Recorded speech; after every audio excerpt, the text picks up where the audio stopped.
Hi everyone. দিল্লিতে আমাদের second দিন কেমন কেটেছিল, কোথায় কোথায় গেছিলাম চলুন আপনাদের সঙ্গে শেয়ার করবো। প্রথমেই বলি, সবাই কেমন আছেন? আমার ভিডিওতে আপনাদেরকে স্বাগত জানাই। আমরা গেছিলাম দিল্লিতে 4 দিনের ট্যুরে।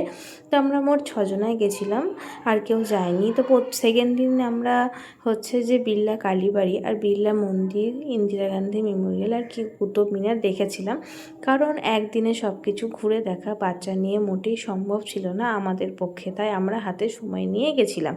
তো প্রথমে বিড়লা কালী মন্দির দর্শন করে তারপরে চলে গেছিলাম বিড়লা লক্ষ্মীনারায়ণ মন্দির।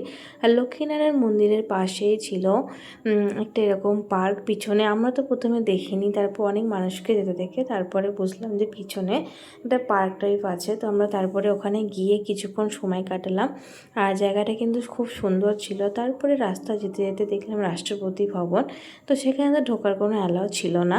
আর তারপরে ছিল এয়ারফোর্স। তারপরে আমরা চলে গেছিলাম ইন্দিরা গান্ধী মেমোরিয়াল। আর নয়াদিল্লির 1 নম্বর সফদারজং রোডে অবস্থিত ইন্দিরা গান্ধী মেমোরিয়াল মিউজিয়াম। আর এটা ছিল ভারতের প্রথম মহিলা প্রধানমন্ত্রী ইন্দিরা গান্ধীর প্রাক্তন বাসভবন। এটা 1984 সালে তার মৃত্যুর পর স্মৃতিসৌধ রূপান্তরিত হয়।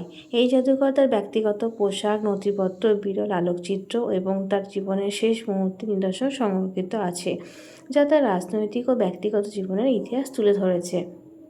ইন্দিরা গান্ধী 1984 সালের 31শে অক্টোবর তার বাসভবনে আততায়ীর হাতে নিহত হন। এরপর তার দীর্ঘদিনের বাসভবনটিকে একটি মিউজিয়াম বা স্মৃতিসৌধ রূপান্তরিত করা হয়।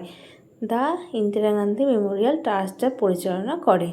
এখানে তার শৈশব থেকে শুরু করে রাজনৈতিক জীবনের বিভিন্ন পর্যায়, যেমন বানর সেনা গঠন, প্রধানমন্ত্রী হিসেবে তার কার্যকাল এবং 1984 সালের হত্যাকাণ্ডের সময়ের বিভিন্ন আলোকচিত্র, নথিপত্র প্রদর্শন করা হয়েছে। মিউজিয়ামের ভিতরে একটি অংশে তার ব্যবহৃত শাড়ি ও বই, ব্যক্তিগত জিনিসপত্র ও তার রাজীব গান্ধীর জীবনের শেষ মুহূর্তের কিছু স্মারকও সংরক্ষিত আছে, যা দর্শকদের কাছে খুবই সংবেদনশীল।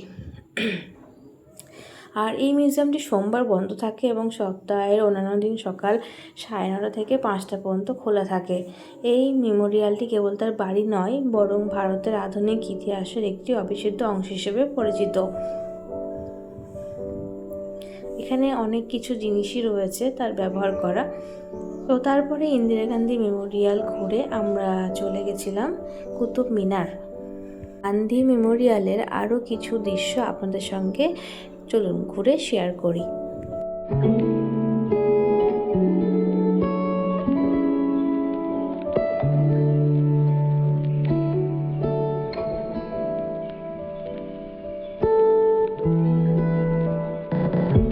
আজকের ভিডিওটা এইটুকুই। তো ভিডিওটা আপনাদের কেমন লাগলো অবশ্যই জানাবেন, আর ভালো লাগলে চ্যানেলটি সাবস্ক্রাইব করে পাশে থাকবেন। আবারও আসবো দিল্লি ভ্রমণের আরেকটি ভিডিও নিয়ে। ততক্ষণ আপনারা ভালো থাকবেন, সুস্থ থাকবেন। টাটা।